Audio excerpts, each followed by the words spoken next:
Welcome to the OBR streaming network. This is some more music on the pregame show today. Let's get that under control. Yeah, all right. Firing it up today. My name is Brad Ward. It is the pregame show leading you up to the 1 o'clock kickoff at Acrisure. I'm not really sure how to pronounce it. Stadium in Pittsburgh. Browns Steelers Part 2. Let's go. What's up to the chat? Chance for the sweep today. I'm fired up. Some meaningful football. It would be huge. It's been since 1988 since the Browns swept the Steelers. It's been since 2003, if I'm correct, since they have won a regular season game in Pittsburgh. A lot on the line today. A chance to pull this off.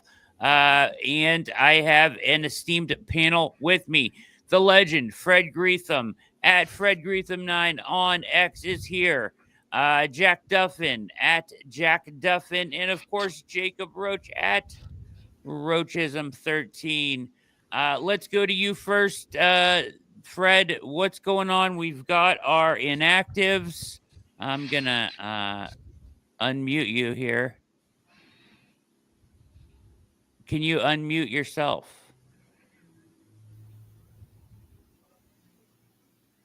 And there we are. There you are. What's going on, Fred? What can you tell me? We've got inactives, a lot of them for the Browns, but the biggest news probably of the day, George Pickens inactive for the Pittsburgh Steelers. Yeah, all you have to do is read Jack's stuff and you'll know who's going to be inactive and active. So I'm able to have that about ready. But yeah, the Pickens thing, I guess I'm just hearing that now. Did they just say just because they're tired of him for today or what? Or is it the hamstring? I guess he had an injury, right? Hamstring late in the week. Yeah, despite all of his talking. He decided not to play today, which is, I'm shocked, actually.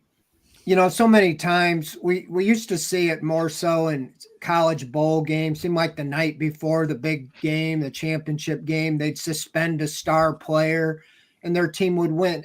I don't know.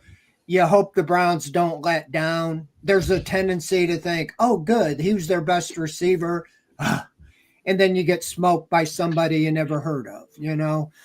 And so that's the tendency there, but it should help. I mean, obviously that's who Wilson likes to go through, but they couldn't cover Calvin Austin, last game and Van Jefferson and some of the likes. It seems like outside of Denzel Ward, you don't have a lot of confidence with the other corners being able to cover the guys or not having a blown coverage like somebody doesn't pick them up or whatever it may be, but it's got to help the Browns. I've been over there so many times and it just seems like, I don't believe in curses and things like that, but it just seems like even last year, the game Chubb got hurt. Oh, yeah. The Browns had that game won. All they had to do was kneel in the fourth quarter and they play that renegade. The whole stands goes crazy. They have a great person who does that stuff, and they pick the most opportune time, and everybody goes nuts. And then what'd you have? Jed Wills let Highsmith go right by him, and he strip sacked Watson. I think Watt ran it in one or the other, and the game's over. You got to be ahead, and you got to be, in control of it, or anything will happen late over there. It's just not a good place. It just seems like, and you can't figure it out. It's the Steelers. So many times you don't think they have that great of a team and they just find ways to win. I mean, I've went over there when Ducky Hodge smoked the Browns. I've went over, no reason in the world, to lose, and they do. So we'll see what they do. You're 3-9. Nothing really to play for, but your motivation is, if it is motivation, to ruin the Steelers, opportunity at home. I'm always here for a Duck Hodges reference. Always here for it. All right, let's go around here. This was Pickens this week when asked about Greg Newsome. one, guys. Greg Newsom, you think they'll talk to Greg Newsom at all today, before the game, or anything? I don't even know who that is. All right, thanks, guys. I don't know who that is. An interesting reference there. And then I have Newsom's reply in a minute. What do you think, Jack? No Pickens today. Here are the inactives for the Browns. I want to get your thoughts on these because you predict these every week over at the OBR. So if you want to know ahead of time who's inactive, make sure you're locked in at theobr.com and Jack Duffin's work. Bailey Zappi is your emergency quarterback back on the roster. Said Tillman still out with concussion. Deontay Foreman doesn't look like he'll ever play in the Browns uniform again this year. Chigozie, Anusium, cornerback still inactive. Jamari Thrash, unfortunately inactive. Sam Kamara and defensive end James Houston. Now, in other news, they have signed Kadarius Toney and Mike Woods II to the active roster and elevated T.Y. McGill and James Prochet.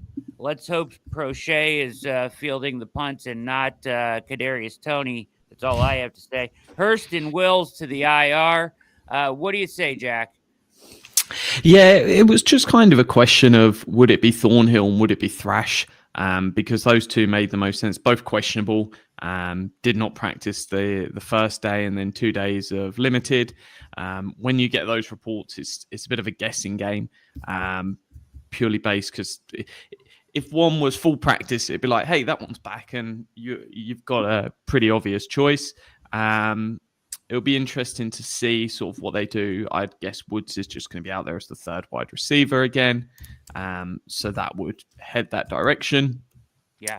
How many snaps Thornhill gets back off of Hickman is going to be a very, very interesting one to keep an eye on. I'd expect Thornhill to be the starter, but it could be back to sort of 50-50 splits with some of McLeod mixed in. So that's one that if we keep seeing a bit more of Hickman, I'm keen that he's definitely done enough to replace Rodney McLeod next year as the third safety on the depth chart. He's now in a game of like, do they need to go and get a free agent to replace Thornhill, or can he make the step up and become the starting free safety? And then, hey, they'd spend like $2.5 million on the third safety just because you've got some insurance there. Because you can't just allow a guy to step up and go, oh, he's looked right in spot starts and stuff. He can naturally do it. You don't mind spending 2.5 rather than 1.2 when you've got a UDFA on about $1 million as your starter. So no, it makes sense, but that's good problems to have. And it's a shame we don't have a few more of these guys like Tillman, like Hall, that are healthy, and even Thrash playing, because then you're able to make that assessment of going, can they just sneak one extra spot up the depth chart for the offseason? Yeah, I agree. Wish Thrash was playing for sure. Would love to see some of these guys. I don't know, and it was mentioned in the chat, and I'm coming to you, I promise, Jacob, in 1 second, fine. But I want to go back to Fred real quick. Fred, do you have any idea what's going on with Foreman? Is he just in the doghouse? What's going on? I mean, they've been just rolling with 2 running backs. You got Strong. Is Strong active? They use Pierre Strong in place of Foreman. They just feel like he's more versatile. I think in special teams is probably what it comes down to. And that's the trio they went with all last year. And so Foreman, I think, was the insurance policy kind of to replace, until Chubb. I thought maybe he would fill the Kareem Hunt role, and I thought he had times where he looked pretty good, but I don't think he's as much of a specialist as Strong is, on the special team. So that's pretty much where it is there. Yeah, I suppose if that's what you're looking for is just a special teamer, Strong makes sense. Jacob, what do you think? Here's your inactives, and then, the other big news that, we haven't really got a chance to react to is Hurst and Wills going to the IR. So Wills probably played his last down as a Brown, and maybe Mo Hurst as well. So something to keep an eye on there. T.Y. McGill is a veteran. He's going to step up. He's going to have to play today. Some significant snaps, I would think. What do you think of all of this movement on the roster? And Kadarius Toney, The Tony experiment continues as they sign him to the active roster. Threw up in my mouth a little bit. Go ahead. I was ready, and then you threw that one at me real quick there. Yeah. I'm with you. I think Wills and Hurst, that's it for them in Cleveland. I think that'll pretty much kind of wrap those things up. I will say, Jack, to your point about Hickman and signing a free agent at safety, don't sleep on the safety class. The 2025 NFL draft safety class is, because there's other positions, it's not getting the credit that it deserves. For me, it's a guy that I've liked for a long time, and since Casey's not here to do it, just give me more Mikey Trees. Like, yeah. I think you get him and Kadarius Toney because they're both, Tony's that reclamation project that Barry loves to get those first round reclamation projects. Not many of them have worked out, but I understand why you do it, especially in Tony's situation. He's been on the practice squad until now. Like, he hasn't even had to take up a roster spot to try to figure it out. But for me today, it's those two, Tony and Woods. Like, I want to see what you can get out of those two guys, and maybe see what you can get. Is Jermaine Ifedi a guy that you want to bring back? Because he's going to have it up. Highsmith's back. He's going to go up against him at left tackle, and so you're saying some depth. I don't like that at all. No, not a great matchup. But it's like, that's something I'll watch, because if for some reason he has a good day, you got to start thinking about him being, maybe the veteran with a young rookie trying to go out there at left tackle. But yeah, for me, I really want to see what Mikey Trees does today. See if he can build off of last week. Yeah, absolutely. Excited to see that, as he looked really good last week. Anytime Tony was in the game, the play did not work. Whatever play they were running, even if he was not involved in the play, for some reason it did not work. So that was interesting. He's ran 2-3 reverses for like negative 15 yards or something like that so far in his career with the Browns. Back to this was what Newsome had to say before the game. I guess it doesn't really matter as much. I had all these videos ready. Pickens not playing, but here was Newsome's very responsible, and I think this was a mature response to Pickens saying he doesn't know who he is. What happened at the end of the first game? Yeah, I mean, it's pretty easy, man. We say it in our room: smart, tough, accountable, resilient team. And I'm all about the team. Obviously, he's a guy that cares more so about himself, and you can see that in the penalties that he causes. And for me, my job is to try to do whatever I can to help the team win. So there's never going to be no one-on-one battle for me. My battle is to try to help my team get the win. Does that do you any differently than normal?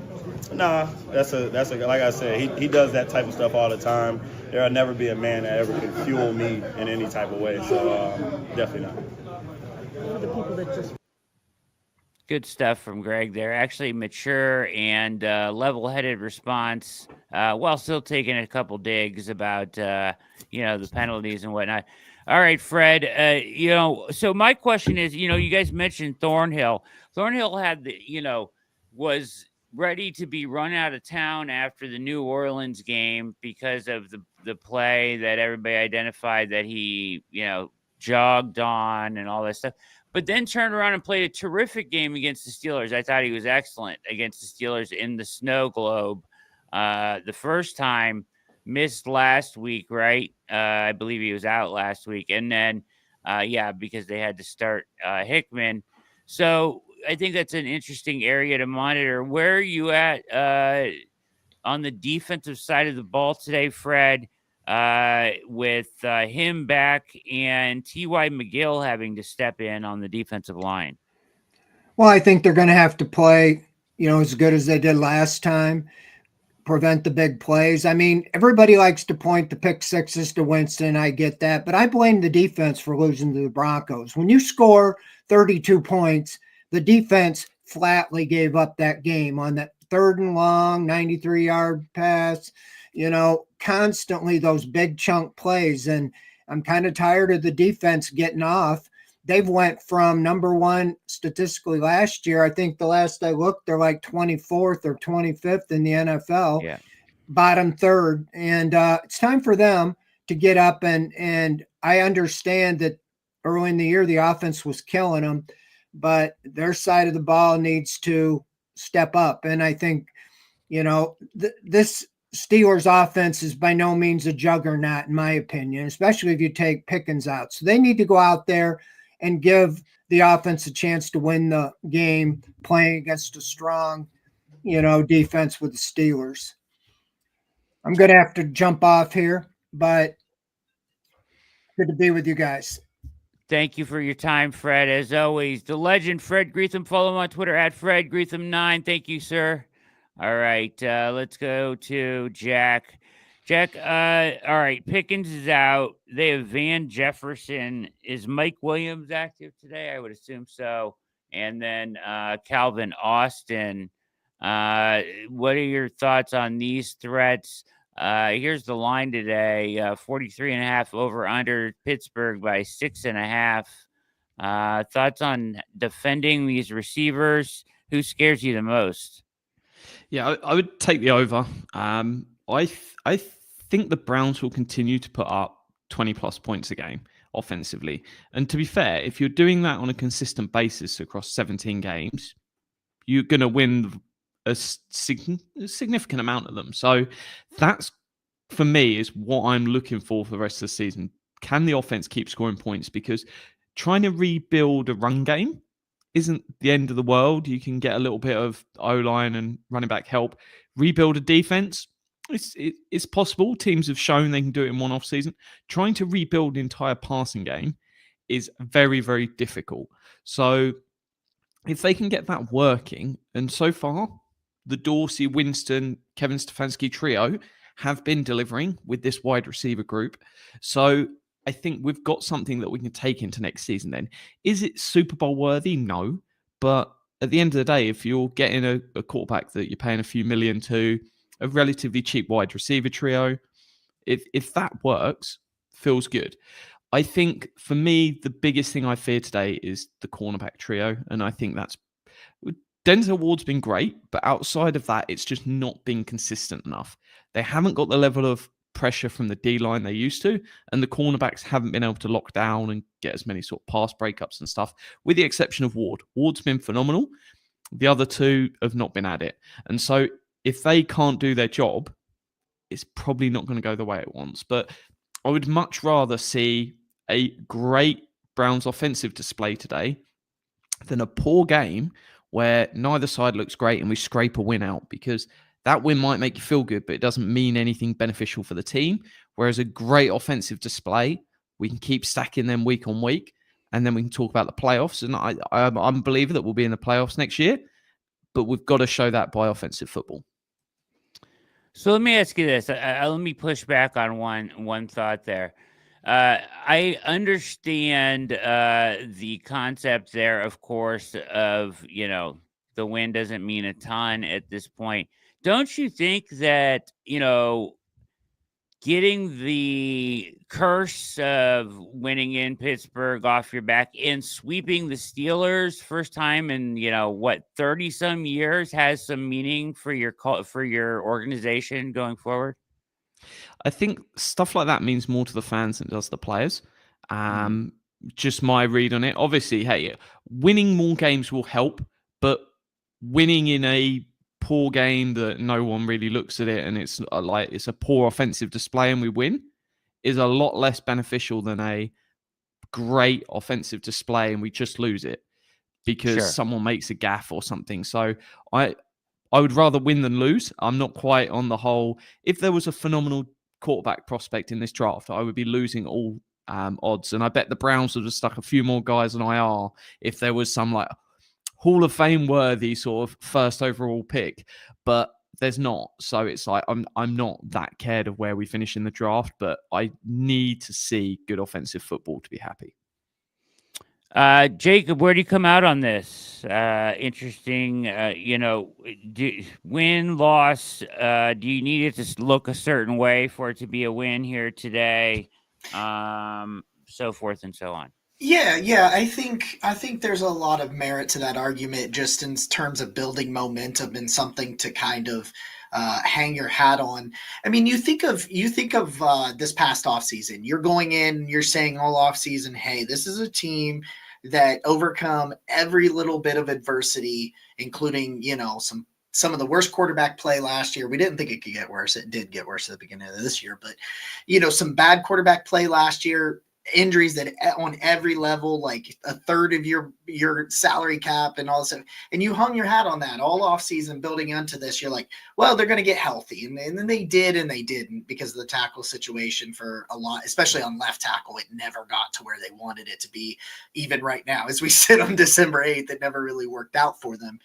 But that was the stuff you build off of. If you look at this, like, I'm with you, Jack, because I don't think you're going to fix the run game this year. Like I understand still trying to try and like trying to run different concepts, see what this looks like. Like, can we still run pinpoint? What do we need to you're going to try some, but the pass game's working really well, and it's the certain aspects that are working well. If that continues to work well for Winston, started 5 games, and there's 5 left. 5 more games left counting today.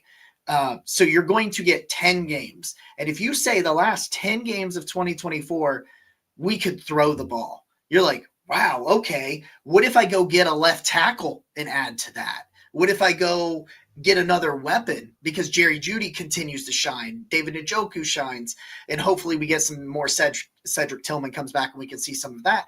But it's like, if I can take that passing game and I bring everything back, including Jameis Winston, but then give him a better line and fix the running game, that's a good offense next year. Like, and I think you can do that. You add a couple interior offensive linemen, and you maybe add some more thump in the running back room and things like that. I said it on the Barking Browns earlier. Earlier this week, you start checking these draft boxes too. And it's like, I no longer, like right now on offense, the amount of like weapons and linemen and all of this stuff that you got to do in one offseason, I'd rather only fix one facet of it. And that's how it's trending. And if it continues to trend that way, then you can say, yeah, I'm really disappointed in the wins and losses. I still want to win. I'm not. But I currently am more concerned with the way things look and the momentum that's built. But I hate Pittsburgh, so at least get this one today. Let's talk about the running game real quick. So the running game has gotten progressively worse year over year since Stefanski has taken over. It started off great. It was really, really good in 21. And then 22, 23 to 24, it is non-existent at this point. And it was non-existent at the end of last year as well. Right. They were unable to fix it coming into this year. They tried with new coaching staff. What they have to fix it. Let's just say, no matter who your quarterback is, it's not going to be somebody that you can drop back and be one-dimensional and expect to win in the NFL with. How do you fix this run game going forward, Jay? So there's 2 parts I'm looking at mostly. One is 3 in a way. One's the offensive line. The offensive line, you've got some guys like, even Dwan Jones is healthy. Dwan Jones is shown to be a nice pass blocker. Yeah, a bit questionable in the run game. So it's terrible. They need to repair that O-line. So that's going to be a massive part of it, because if the holes aren't there, the running back's going nowhere. Second part, and people aren't going to like this, what I've seen of Nick Chubb this season, he is the 1B. He can fit that old Kareem Hunt style role of being the number 2. You can call it 2, you can call it 1B, whatever makes you sleep well at night. But he cannot so far be the lead running back in the rotation next season. Who knows? He's got 5 games. He might build that up, but he is not there yet. And if he can't show that in the next 5 games, you cannot go into next season going, oh, I'm sure he'll be back. We can just bring a Jerome Ford or someone to sit behind him. You cannot take that risk. So you've got to go and find someone there and an answer. And I know Jacob loves the draft, and running back is one of those positions you can get some instant production out of, because the jump from college to the pros is less significant than other stuff. But fix the team before you get to the draft, and then go and get the best players that can be a piece for the next 4 to 8 years. And then the other part is have that strong passing game. So that's the 3-headed beast. If you've got a strong passing game, a good offensive line, and a runner that can just run, If anything, for me, the running back is the least important part of those three things to making a good running game. So I think the passing game's there. They can fix that O-line. They spent $64 million this year on their 5 starting offensive linemen. They can take that $64 million and do an awful lot better with it. So Batonio retires, move on potentially from everyone else. Maybe Conklin can be back. What if he doesn't retire? Cut him. It's brutal, but off you go. I'm not here to make friends. I'm here to win games. Sorry. I'm with you, man. I just that's a tough one. That's a tough one. Yeah, Jacob, where you? I agree with. I think you laid that out perfectly, Jack. I agree with you. I think that you do. Although it's last, I think you do need another back. And, like, listen, it's for guys with Chubb's injury. It's always the year after the year that they kind of look like themselves again. So I don't expect to see, like, he may be fine and he may look great next year, but you can't count on that. And you can't count on just Ford and him to be you need to add a young back to this group, right? I would expect them to draft somebody. But if you spend like $6 million on a starter, $4 million to bring Chubb back, and then you draft a guy, ideally not in the first 2 days of the draft, please, then that is a really nice trio that can go and be successful. Because if Chubb does become the player he used to be, you've got a 3-headed monster there, very realistically. So there is a good line of progress. You just spread your options around. Yeah. Jacob, I mean, I hate to say it, but the interior 3 is not what we've thought it would be, including Teller at times. So Teller, Batonio, Pochich for sure, is not really cut out to – they can't get any push. And they're running the ball between the tackles at like an extremely high rate. And when you're doing that with guys that you originally brought in to do the wide zone, they're just not getting any push. You need to make a personnel. The personnel doesn't match what they're trying to accomplish in the run game.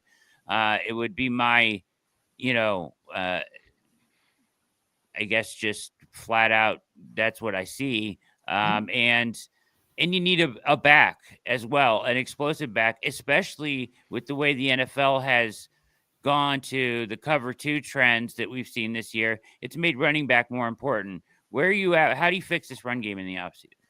Well, the good news is this running back class is absolutely out of its mind loaded. Like last year and the year before, I remember being like, yeah, this is a good running back class. They couldn't touch this class. I think you get a guy like RJ Harvey, who's going to be a 4th or 5th round pick out of UCF.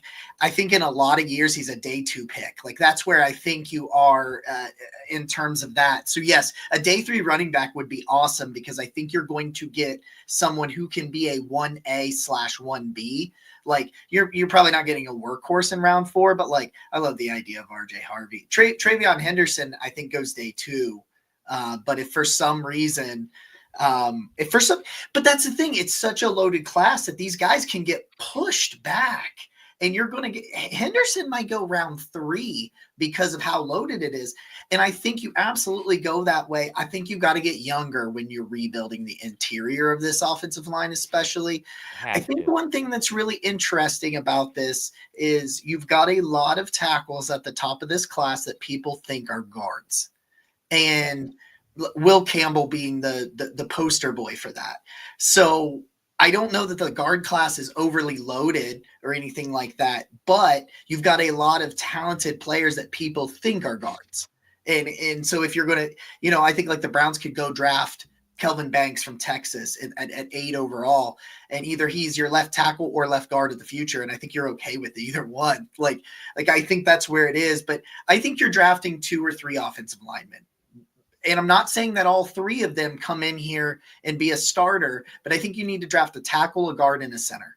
And I'm really intrigued by Luke Whippler, see what happens there, see if he can come back, because I think he at least showed some flashes in the preseason, some things like that. But I think you got to understand that you should probably have, counting veterans, 4 or 5 new offensive linemen on the roster. and kind of remake that just overall if you want to fix the run game and then add a nice explosive back. Have to, right? You have Yeah. to. Yeah, go ahead, Jack. The potential Batonio replacement that I've got my eye on. New regime coming in there. Tevin Jenkins. I love me that. as a option of health has been a question mark. But if you've got your third guard as Zinter, then that might be someone that you're like, look, if he gets injured, then we'll bring him up and we'll see what we've got. And I'd rather invest in one guard and go for a cheap bridge in the other in the hope that Zinter can step up. And I don't know if they'll want the 10th O lineman, so they might not draft a guard. But if they do consider a 10th O lineman, as you said, then they could go that route of they go and add another one there in the draft and you've got Zinter and whoever they pick. And then it's kind of battle it up. But if you went and got Tevin Jenkins, you're probably not taking a guard high unless you're ready to give up on Zinter. You also think there's a lot of these guys that in this class that have played tackle, guard, and center. Like there's several players that have done that. And like maybe you go out and you draft one of those guys and just figure out who the best 5 offensive linemen are on your team and you throw them out there. Yeah, and the rookies are there to play in 2026 more than anything. So it's like you'll go and you just teach them, develop them. And then, if someone gets an injury, they can jump up. But in all honesty, they're there to Conklin's potentially going to be a 1-year deal if he renegotiates. Draft your future right tackle.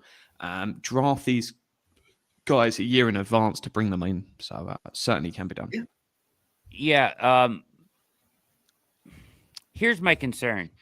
This staff or this coach, Stefanski and Barry, it feels like they're going to get another year, right? Mm-hmm. And the question is, like, what timeline do they get with that? Does it feel like next year they have to win or they're gone because of the situation?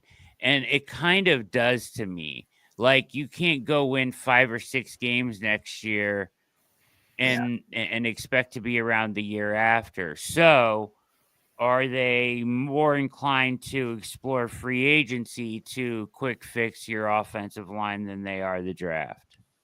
They will certainly fix the offensive line. So the way that they think is free agency in the trade market is fulfilling needs. The future is where you find that in the draft. So they're not going to draft guys and bring them straight in. If they hit on some draft prospect and they pay a guy, say, $4 million to be the right guard, and they draft someone, and by the end of camp, this guy's looking better, throw him in there. It's like, it's not the end of the world, and you might trade a guy off. It's one that they are going to fix this team. There shouldn't be any holes once they hit the draft. Those should all be done. The starters are all filled in. The rotational guys behind them are already filled in. You've got 11 draft picks at the moment, so it's the bottom position in every room. You're talking like replacing Strong with a draft pick, replacing Zappi with a draft pick. It's like Whitebeard, he's probably going to get replaced by a draft pick. It's like replacing like the bottom of every position. They're also your inactives. So 6, 7 of them aren't even going to play.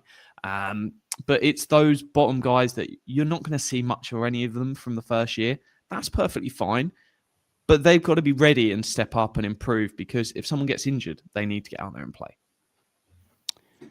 Interesting. It'll be interesting to see that, and because they can't, it has to be better next year, especially if Jameis is your quarterback. You have to. That is the main way you can mitigate his mistakes is to have a run game with him, and a good defense, which would be nice to see them patch up that as well, or the issues that you've had there. It's hard. You talked about Batonio and Larry pointing out that you saved some money there. If he doesn't retire, boy, that puts the Browns in a tough position. And Jack, I know how you feel about it. Where are you at with that, Jacob?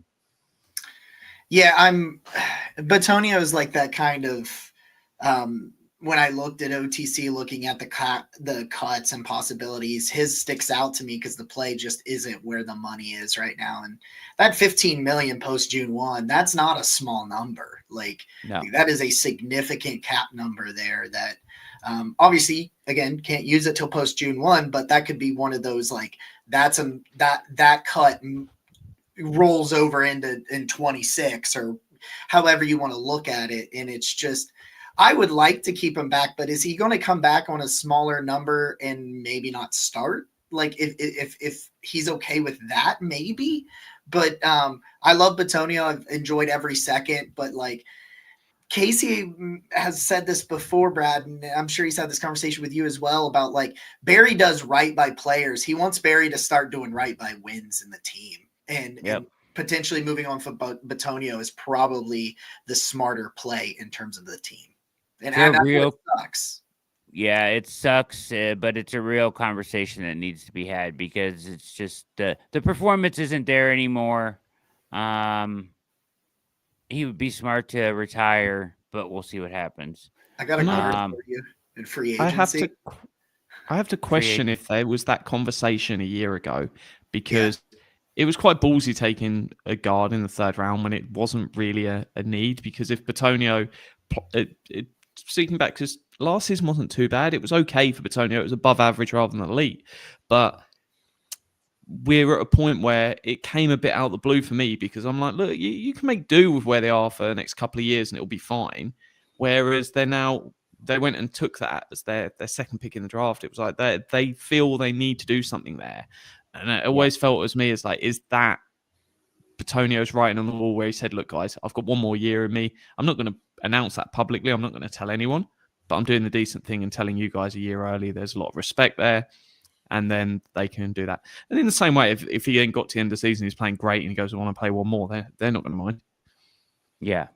Great point. Okay. Something that you won't mind at all is getting stronger in 2025 when it comes time to hitting, your New Year's resolution to get fit, right? Core Home Fitness is the way to get it done. Go to corehomefitness.com and check out their assortment of lifting equipment, especially their top-rated adjustable dumbbells. They are, top-rated by New York Times and Men's Health. They're also rated a Best Buy by Consumer Reports. They have all kinds of stuff on the site, everything that you can that you would want for your home gym. As you see here, this fella getting fit on this incline bench that also flattens out. He's got the dumbbells in the background. It's an easy add to your home. Doesn't take up a ton of space. Get swole, get big, or just get toned, get in shape, get more healthy for 2025.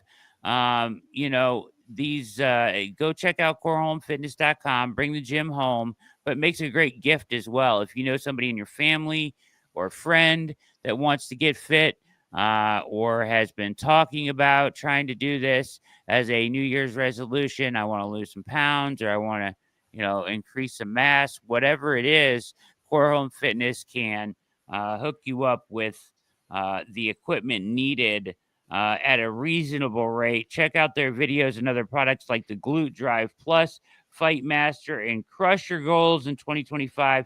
They've got a US-based support team, fast shipping, hassle-free returns, you name it. They know exactly what they are doing, how to help you out, and that is exactly how you do it right there. There's a perfect setup for somebody's basement right there. So go to corehomefitness.com. Get it all set up for you to knock out your goals in 2025. Become a better man or woman physically in 2025 with corehomefitness.com. And we thank them for sponsoring the show today. All right, guys, I did want to mention this. So this was a little PFF blurb that I found interesting this week. I don't know if you guys saw this or not. Okay, so matchups to watch in Week 14. Russell Wilson versus Browns closed coverages.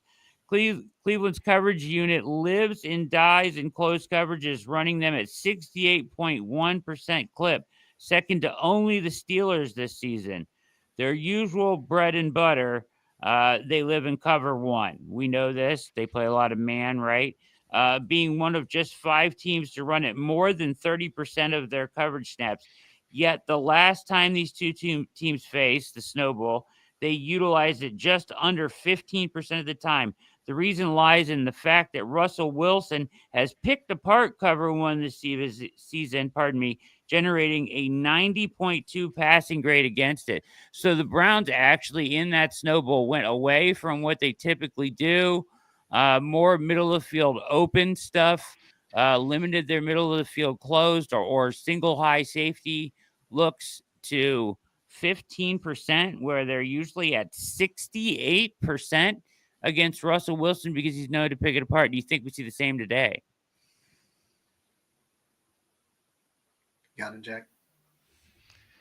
No, it's certainly one that it's nice having a smart front office and a smart coaching staff, because while they don't always do smart stuff, hey, they've taken kickers in the draft, and that is a stupid thing to do.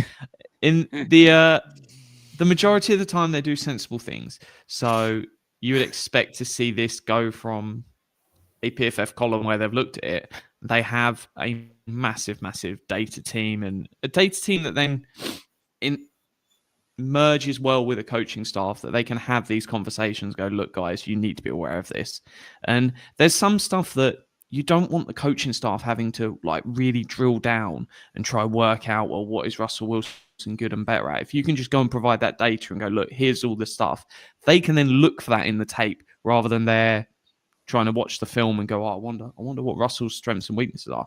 Here's the data, you go and find it and zoom in on it. So this is great stuff. Russell Wilson was a phenomenal signing for the Steelers. I know we didn't agree on that in the offseason, Brad, but when you pay him $1.2 million for a starting quality quarterback, you are onto a winner. And he should be getting paid like 20 to 30 mil. Yeah, he's not in that elite group, but he's in that sort of second tier. So, no, I like what they've done, but he's obviously got flaws. If you're getting paid 20 to 30 mil, the same way with Winston. Winston is not an elite quarterback. He does great stuff and he does dumb stuff. So let's force Russ to do some dumb stuff. Yeah, don't let it check down and moonball all day. Yeah. Right. I just thought this was interesting. So the Browns did a really good job adjusting to him. And in the first time, you would think that they would be prepared to try to force him. If he's living at 90, at 90 passing grade against single high coverage, you would think you see some more, differentiation of looks compared to what the Browns really just run out there. A lot of 68% is a huge number of single high safety. So there you have it. But here's a big question for you guys, right? Part of the Browns winning the Snow Globe game against them, it's these schedule quirks where a team plays twice in 3 weeks is weird, right? It's super weird because, you got a small amount of time to make adjustments. You just played them. It's fresh in your memory, right?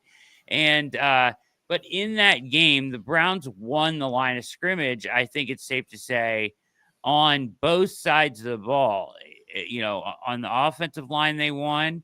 And on the defensive side, they won. Did the snow impact that? Because you think about it, like in a slippery surface, you can get more pushes in offensive line. You could, where you're going. The defense doesn't, right? They're at a huge disadvantage. Will we see a difference in that today because the weather is going to be better and you're not going to have that slippery surface out there? Do you think that played into the Browns' advantage, especially on the offensive line? Weather's a great equalizer. So whenever you see crazy weather and a betting spread, you want to side with the team that's favored to lose. Because if randomness is going to happen, a team that benefits from randomness is more likely to win and change that result. Because if the team that's better gets the random luck in their favor, then doesn't change anything. Whereas if it goes the other way, it turns what could be a 3-point loss to a 3-point win. So it's why we can get into the whole dome debate off the back of this. It's like, if your team sucks, you want bad weather. if your team is great and the favorite, you want great weather and you want nothing to get in the way of the great team winning. And so it really comes down to that decision there. So if I was the 9-3 team going into a game, I don't want snow. I want absolutely perfect conditions. So give me luck and randomness this season. Next season, when we're playoff bound, I want nothing but beautiful fields and everyone being happy. Love that. Love that. Yeah, I mean, you can't plan on being bad, right? Like, so, we're not going to go to a dome because we plan on not being very good. That would not be the right way to approach things. Jacob, do you think that if from watching, I'm sure you watched it a couple times and, as much as you can watch the second half of that game, but did the snow equalize the offensive line, defensive line battle in the first meeting? And should we prepare ourselves for something different today? It definitely had some kind of effect, but at the same time, you had pass catchers for the Browns making some ridiculous grabs, and they were hindered by that weather as well. Yeah. So where it might balance back out on the offensive line, it's also going to give you kind of a boost up for Jerry Jeudy and David Njoku and even Whitebeard, who was fantastic in that game with that big climb the ladder and stuff. So yeah, I think it'll change some things in the trenches, but it'll change some things for the better in other areas too, because I'm not as scared of that Steelers secondary as I am their defensive line. So they kind of got a boost in that weather, especially because you couldn't see them in those white jerseys half the time with that snow. So yeah, it'll change some facets for better and some for worse. I think so. Yeah. All right. I mean, to me, this game, you guys are watching the OBR pregame show. Make sure you hit like and subscribe. Jack Duffin, Jacob Roach. My name is Brad Ward. Hit like, subscribe, the notification bell. Tell a friend. Keep coming back. But before we leave off on this one and send you on your way to get yourself comfortable for this game today, this game to me, this means a ton. This game means a ton, I think, in a season that, the games don't mean a lot anymore, right? In the grand scheme of things, they don't. But you are measuring who does perform, who's still giving it all. This team has given tremendous fight in 2 straight weeks in a situation that they didn't have to. I mean, they put on, some of the best primetime football, efforts we've seen all year in back-to-back weeks. But now you've got the Steelers in a situation where you could get this curse off your back. I don't believe in curses either, but you could get this curse off your back, for lack of a better word, of winning in Pittsburgh in the regular season and sweeping them for the first time since '88. If you could do that in a season that you're not going to the playoffs, that is a massive consolation prize, in my opinion. And look at what you're doing against the AFC North. If you win this game, right? Like, you are winning against your rivals in major spots. This feels like a game that this team will get up for just because the last one was so close. Thoughts on this? No, I'm with you. It's one of those momentum, good vibes that you carry out through the offseason. Yeah, absolutely. This could realistically be a 6-win team that goes 4-2 in the division. And that's not even a silly thing to say. That is a plausible way it ends. It'd have been silly for me to say that before the season, but with where we are now, it is very much in the wheelhouse. And it's like, what's going to happen at the end of the season is people will split this year in 2 and say, hey, in the Winston era, we're this. And that's how they're going to judge the team, whether that's commentators, whether that's free agents looking at whether they should come to the Browns. So some of these wins can help in the underlying stuff. Obviously, the vibes and how they feel in the locker room will be a big factor of that, because it's not always out there. If it's you can be winning and it's a horrible place and people want out, in the same way it can be a positive and uplifting place and it's like, hey, next year we'll fix this. So no, there's no reason. I think 6 wins and 4 in the division, that'd be a crazy world to be in, especially with the best division in football. It is fact the best division in football. It's certainly the toughest. Yes. Jacob, this game means something. It's big. What did you guys predictions on? What were you guys predictions for this game? I really want it. I'm just not sure. The George Pickens thing kind of changes it a little bit for me today. A little, yeah. Just in terms of like, who scares you the most? Flyer move, well, Jaylen Warren probably. I mean, it's probably Jaylen Warren, but for whatever reason, they only play him half of the time, which makes absolutely no sense to me. Why Najee gets more touches than him in any situation. I've gone back and forth. I'm going to flip flop a little bit with the Pickens thing. I'm going to change it. I'll take Browns 23-20. Oh, I love it. Good job. Way to go. What do you got, Jack? What was your prediction? Well, if you want who scares me most, it's Martin Emerson at the minute, and that's not where I want to be. So I have Browns 24. Is he hurt? No, he's not hurt. He's just not playing well. No, he looks hurt to me.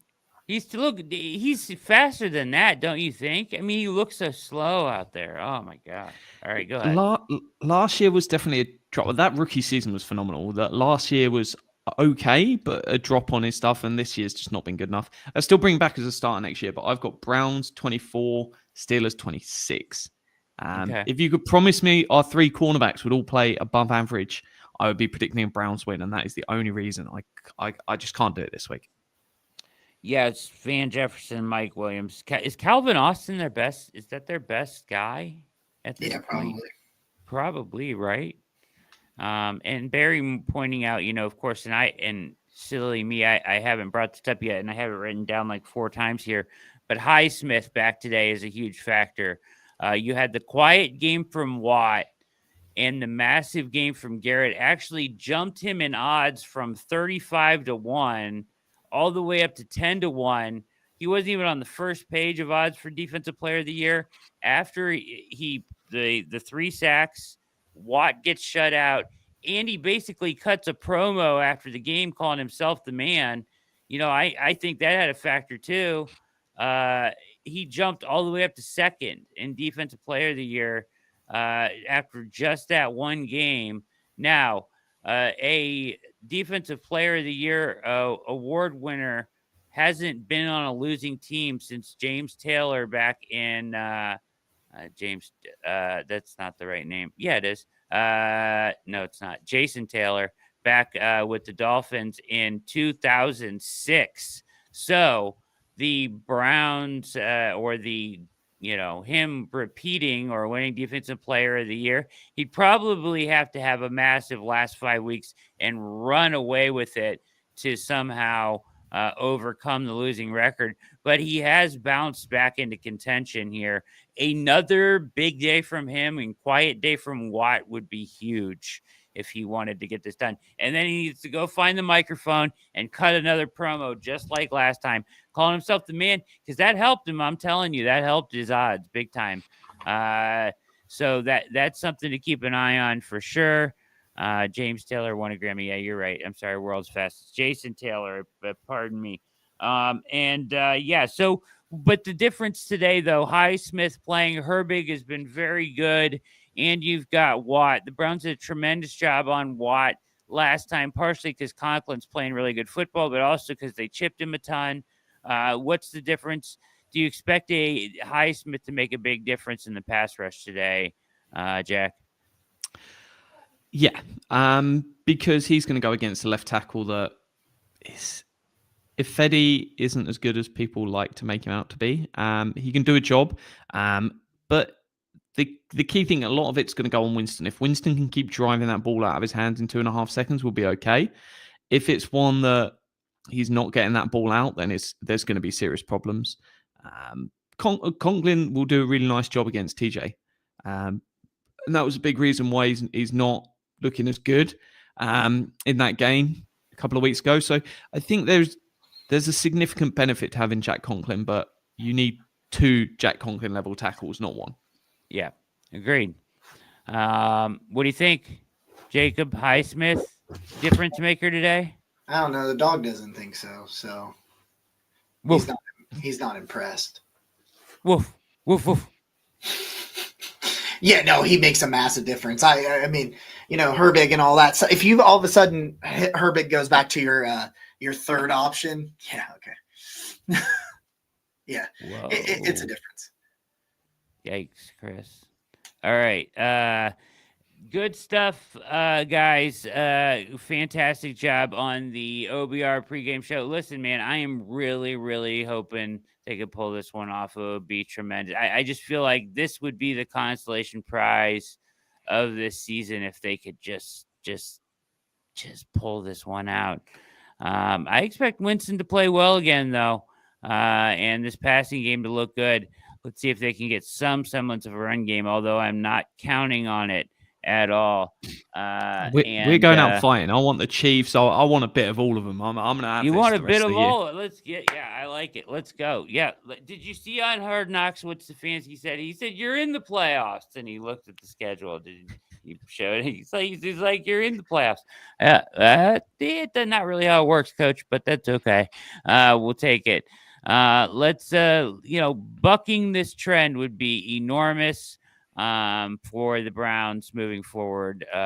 Just in a season where we've seen glimpses of that team last year after 4 was out of the way, the spam sandwich was removed. It's been much better. So, all right, guys, thank you for watching. Ohio State versus Tennessee in the college football playoff from Barry McBride himself. With Alabama. If you're a Buckeyes fan. Alabama doesn't make it. SMU gets the last spot. So wait, so Ohio State is hosting that, right? Yeah. Yeah. Okay. Just making. And then if they win that game, they play Oregon. Oh boy. That feels bad for Oregon. That Oregon is the number 1 overall seed, and because of the current format, Oregon as the number 1 seed will face either Ohio State or Tennessee. Which, as the number 1, I don't think that's who they should be facing. That's wild. Yeah, I don't know how that worked out. What did you say about Alabama? They did not get in, right? Alabama did not get in. And neither did Miami? Neither did Miami. They should not have. Good. Oregon can learn what George Pickens learns. Life's not fair. There we go. Life is not fair. Yep, that's true. George Pickens out, and we're going to get out and go watch this game. So thank you guys for tuning into the OBR for Jack Duffin, Jacob Roach, Barry McBride in the chat, and everybody over at the OBR. Keep it locked on the website. Thank you guys for your time. It's game time. Have a wonderful day. We'll see you at 7 p.m. tonight, 7 p.m. for the post-game show. I will be back to go over all the ups and downs and hopefully a dub. Until then, we are out.